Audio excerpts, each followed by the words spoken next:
On vous souhaite la bienvenue à ericlatour.com. Dans quelques instants, on vous parle de la Journée mondiale du refus de la misère qui va se tenir lundi au Parc Beaulieu. Mais d'abord, on parle de politique municipale avec un vieux de la vieille. Il est conseiller depuis fort longtemps. C'est Hugues Larivière. On parle de Saint-Athanas et Iberville, la portion nord.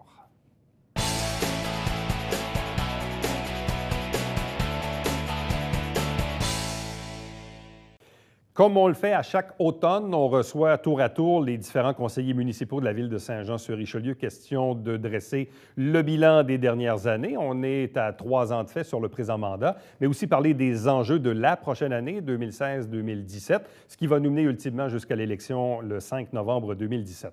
Aujourd'hui, on se transporte du côté d'Iberville, dans la portion nord, Iberville-Saint-Athanas, avec le conseiller Hugues Larivière. Bonsoir et bienvenue. Bonsoir. Alors, comment se porte le conseiller et comment se portent les dossiers du district depuis le début du présent mandat? Le conseiller se porte très bien. Puis les dossiers, il n'y a pas vraiment beaucoup de dossiers dans mon district. Tu sais, dans mon district, là, il y a, c'est sûr qu'il y a tout le temps le dossier qui est Trinity Church, qui va très bien, qui va se terminer d'ici un mois et demi. Ça, c'était le gros morceau. Projet, là, c'est ça. Des 25 dernières années, j'y vais à tous les jours depuis 25 ans. Ça fait que, je vais être très content que ça soit fini. Puis ça va apporter... je ne sais pas vous vanter mon district, là, mais avec le manoir, puis le centre Marguerite-Bourgeois, là, ça fait tout un emplacement là, qui n'a pas son pareil à Saint-Jean. Là, avec des arbres, le ruisseau, les terrains de soccer. C'est un site historique, puis c'est un site naturel aussi. Ça fait que des oiseaux, puis ça va finir en centre culturel aussi, puis différentes activités pour la ville. Puis ça va être le site. Donc, c'était vraiment le gros morceau du mandat dans le district numéro 3, celui de Trinity Church. Et même, je me rappelle, au moment de la dernière élection, les gens me disaient dans votre entourage, si Hugues Larivière se présente à nouveau pour faire de la politique municipale, parce qu'on le sait, vous étiez conseiller, vous avez été battu, élu, etc., etc. Vous étiez même là dans le temps de l'ancienne ville d'Iberville. Mais les gens m'ont dit, si Hugues Larivière se présente à nouveau, c'est que pour lui, Trinity Church n'est pas encore terminé et c'est ça qui le motive à revenir en politique. C'est exactement ça. Je suis revenu en politique, c'était pour régler le cas de Trinity Church. Pourquoi c'est autant important, Trinity Church? Parce que je ne peux pas concevoir que ça aurait pu disparaître. Je ne peux pas concevoir qu'il y aurait eu une multitude de condos qui se construisent là. C'est un site naturel qui est là, comme le manoir. Là. Ouais. Je conçois mal qu'il y ait devant, entre le manoir et la première rue, qui se construisent 8 condos.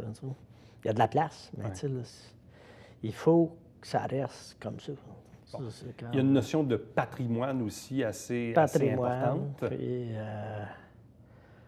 pour bien dire, j'ai la tête dure, mais dans le cimetière, le révérend qui est enterré, il s'appelait Louis Larivière. Ah oui?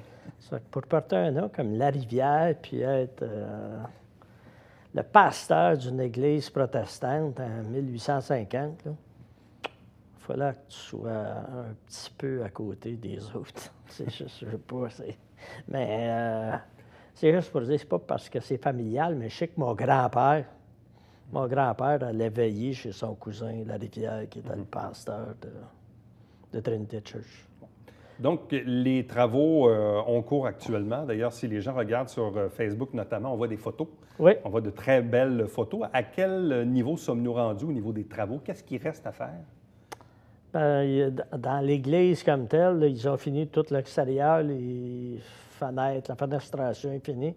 Il reste à finir l'intérieur, parce que l'intérieur, ce qui sert à l'utilitaire, si vous voulez, les chambres de bain, les cuisines en arrière, là, tout est déjà fini.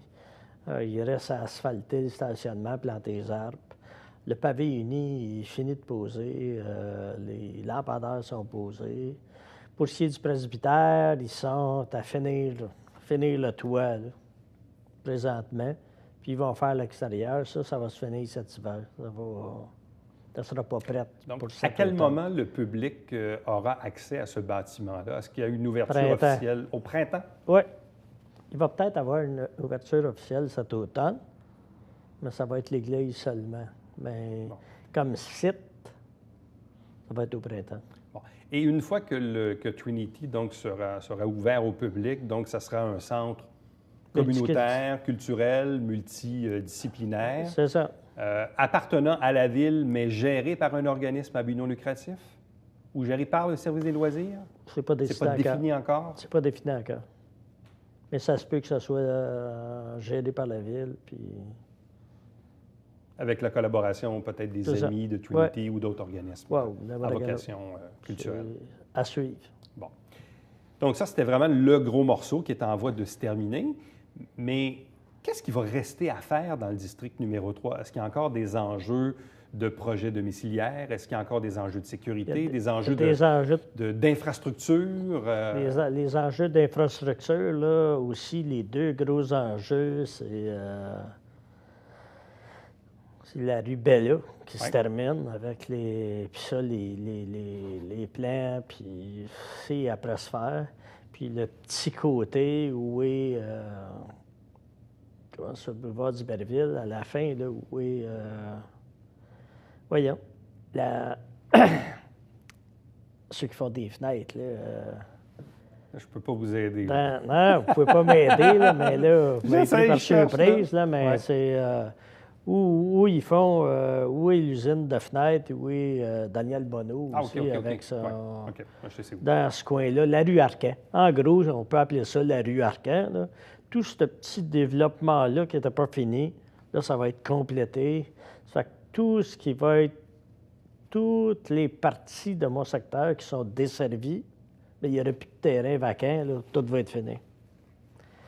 Ouais. C'est ça. L'autre petit point là, qui s'en vient, là, c'est une traverse.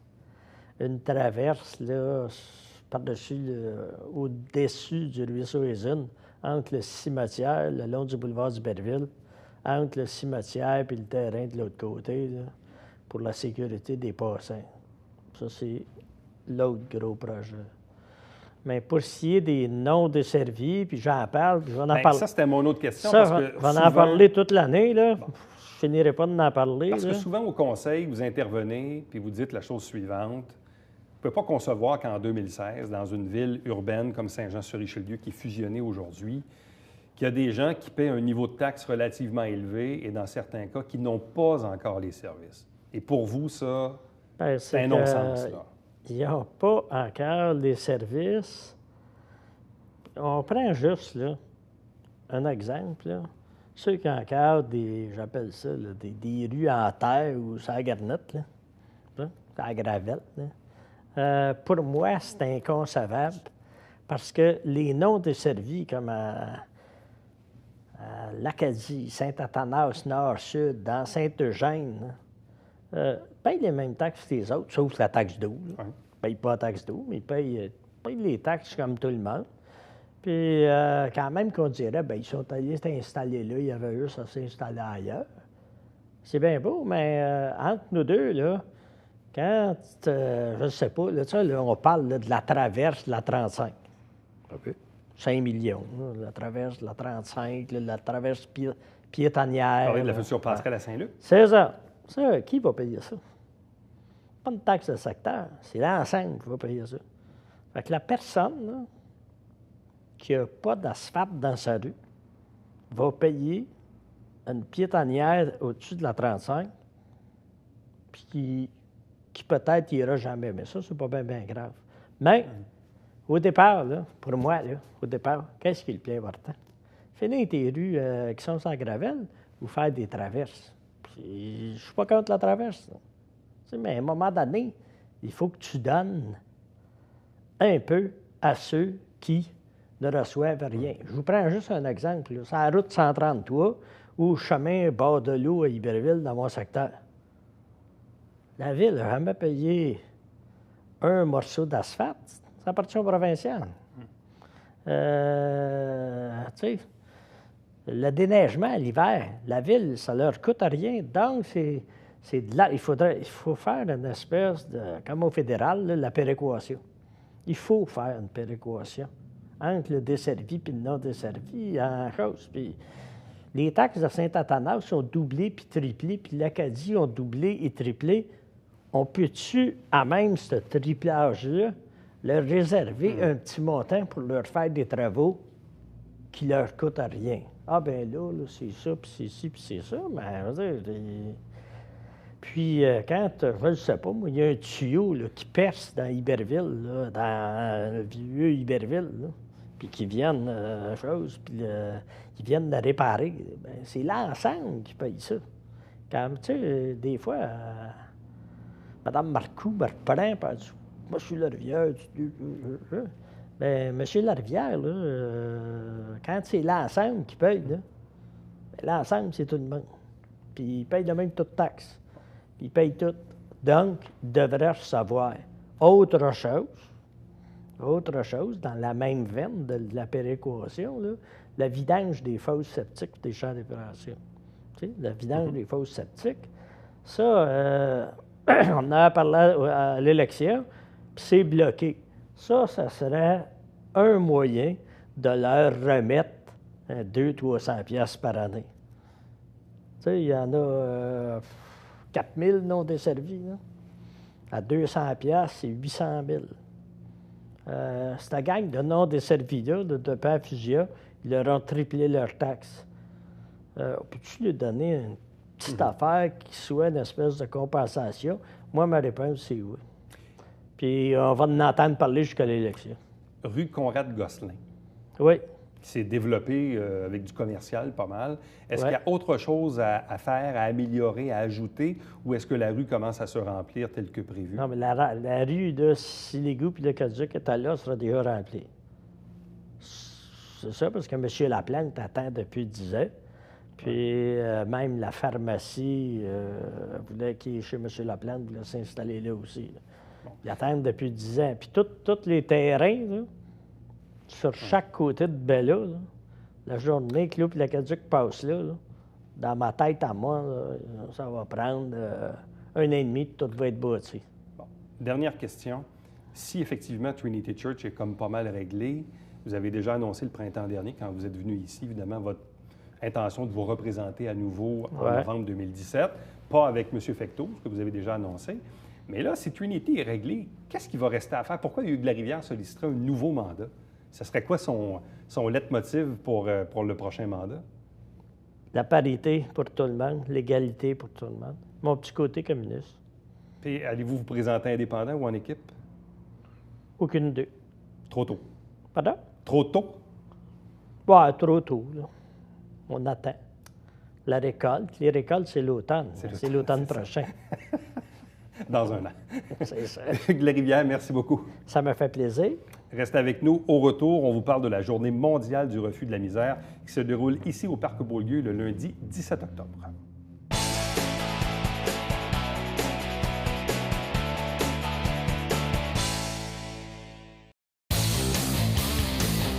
Salut, ici Alexandre Baudouin. Et François Trépanier. François, cette semaine à Sport Express, on parle de football et de baseball. Oui, avec William Julien et coach Marc Labbé. Manquez pas ça.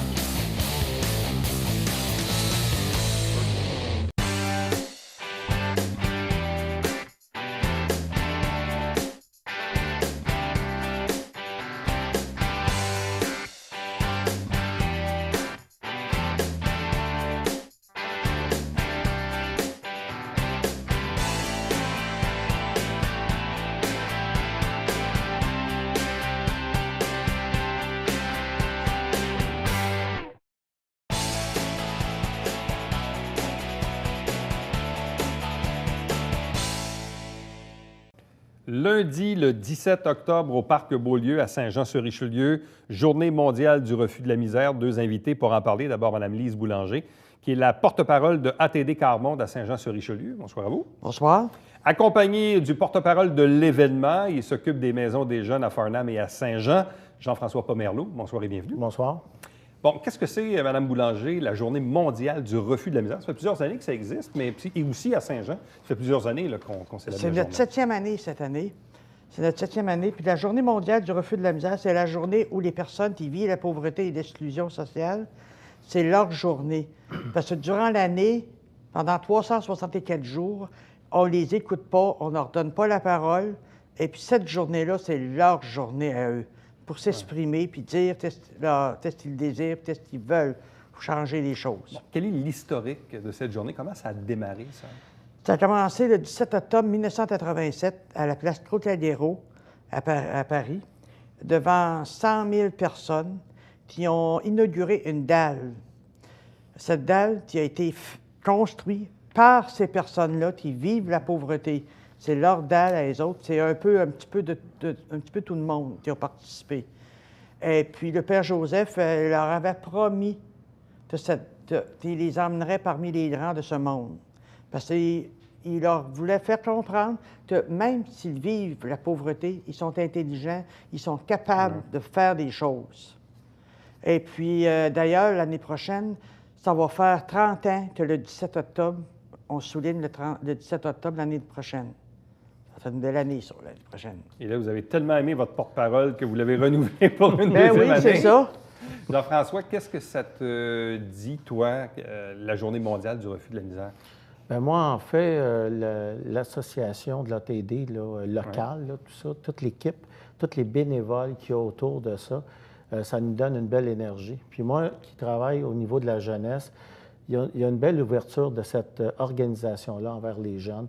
Fait qu'il y a beaucoup d'implications qui se fait lors de cette journée-là, autant des jeunes adultes, tout ça. Il va y avoir quand même, on attend 300-400 personnes à cette journée-là. Puis moi, je trouve que cette approche-là, très terrain, très dans le milieu de la communauté, pour être porte-parole, mettre du temps là, pour diffuser cette information-là, pour faire un beau rassemblement, c'est le fun. Qu'est-ce que ça signifie pour toi, refuser la misère? Bien, écoute, je pense que tout le monde a le droit à avoir des soins de la santé. Tout le monde a le droit d'avoir... il faut une justice sociale. Il faut qu'on soit capable que tout le monde puisse avoir le même espoir qu'un par rapport à l'autre. Parfois, qu'est-ce qu'on voit un petit peu, c'est l'écart est tellement grand entre des individus dans leur développement que je crois que cette journée-là nous ramène toujours dans une conscientisation de dire il faut qu'il y ait une place pour tout le monde, puis il faut qu'on soit plus dans un rapport égalitaire par rapport à ça, parce que sinon, c'est tout le monde qui en est perdant. Hein. Et quand on accepte la misère, c'est que dans le fond, on se dit, il n'y a plus rien à faire. Puis, On n'accepte pas la misère. Non, je sais, mais dans le fond, ce que je dis, c'est que quand on dit on refuse la misère, parce que accepter la misère, ça voudrait dire qu'il n'y aurait plus d'espoir. C'est ça. Effectivement. Mais la misère a été faite par les hommes. Ce ne sera pas les hommes qui l'ont créée, cette pauvreté-là, cette misère-là. Elle n'existera pas. Ça a été créé par les hommes. Et puis, c'est pour cette raison-là aussi que ATD, eux, c'est agir tous pour la dignité. Ça fait que quand les gens vivent l'humiliation, l'exclusion, ça les empêche de pouvoir participer à la vie sociale. Donc, leur dignité est atteinte. Donc, il faut faire attention des fois, parce que cette année, on parle beaucoup de l'humiliation, l'exclusion et la participation. Parce qu'il y a même des intervenants qui sont dans le milieu qui font vivre de l'humiliation aux personnes.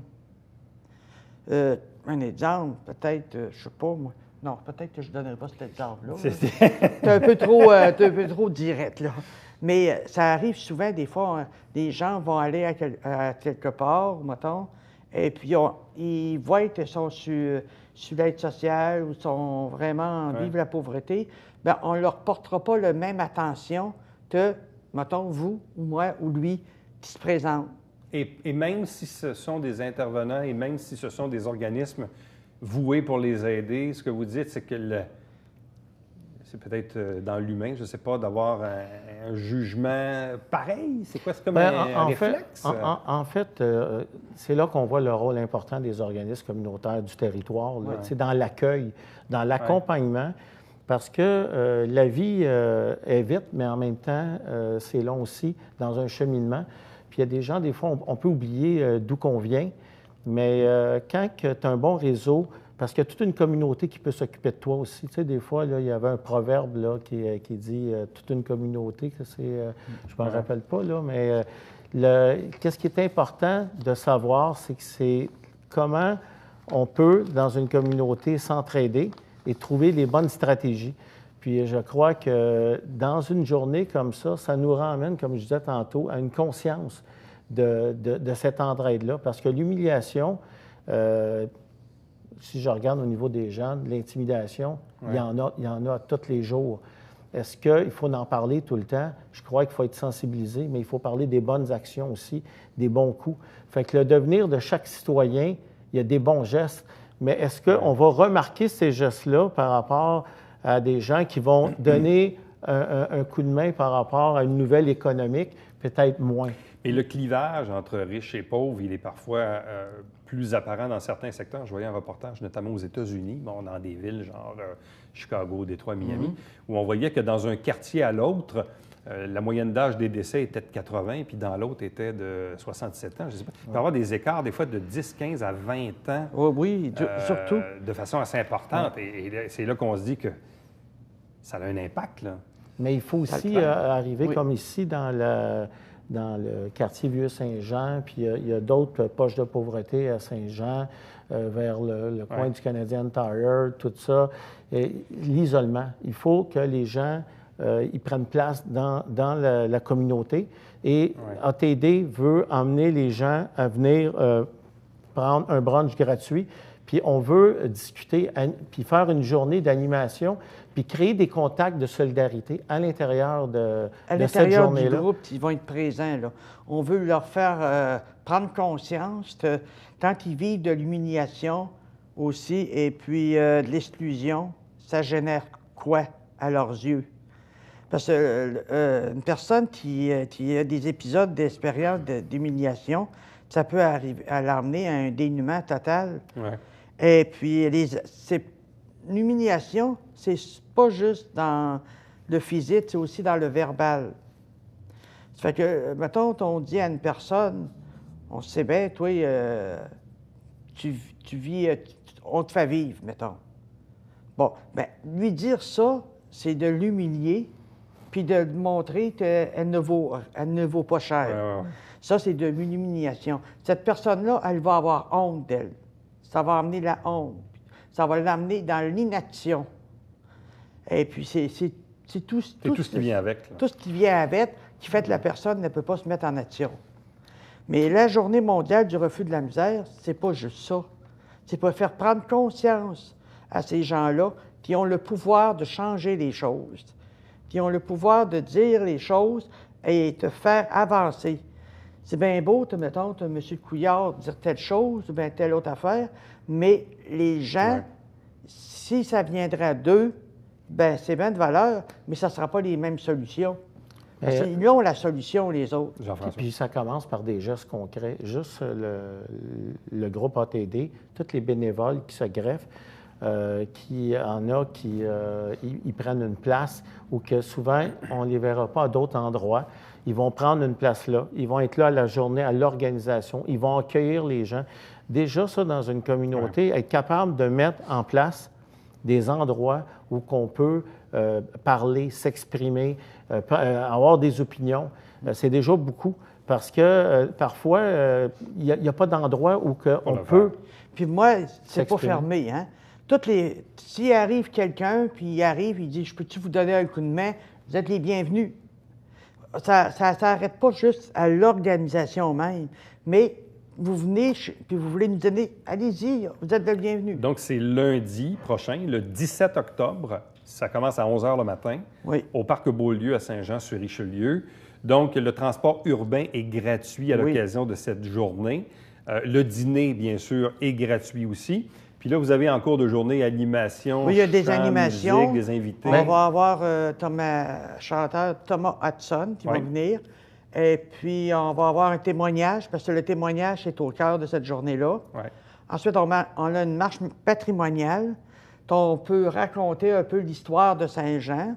Et on termine à la place, au parc Géré-Boulet. Oui. En On Beaulieu. termine là. Et puis, on va être accueillis au son des tam-tams parce que les Amérindiens étaient présents il y a 350 ans. Fait qu'on veut terminer par la présence des Non. Amérindiens. Puis dans le cadre du 350e, ATD a eu un fonds aussi pour soutenir une animation.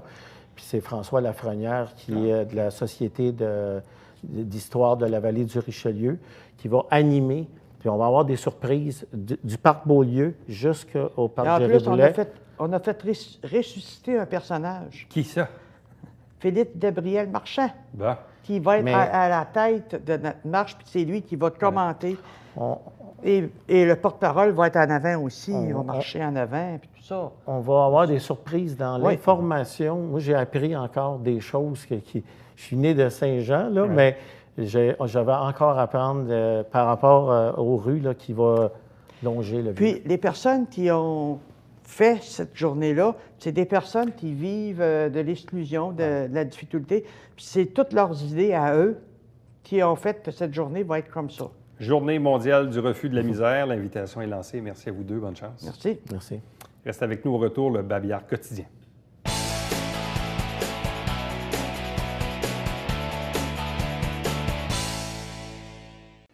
Rendez-vous en fin de semaine pour le Salon Commerce et Services du Haut-Richelieu. C'est organisé par les travailleurs autonomes et les femmes d'action. C'est à la polyvalente Armand-Racicot. Il y a plus d'une cinquantaine d'exposants avec les organismes. Et également, je vous invite entre-temps, si vous désirez m'écrire, faites-le toujours par courriel à Éric Latour en un mot, à commercial tvhr9.com. À demain. Bye bye.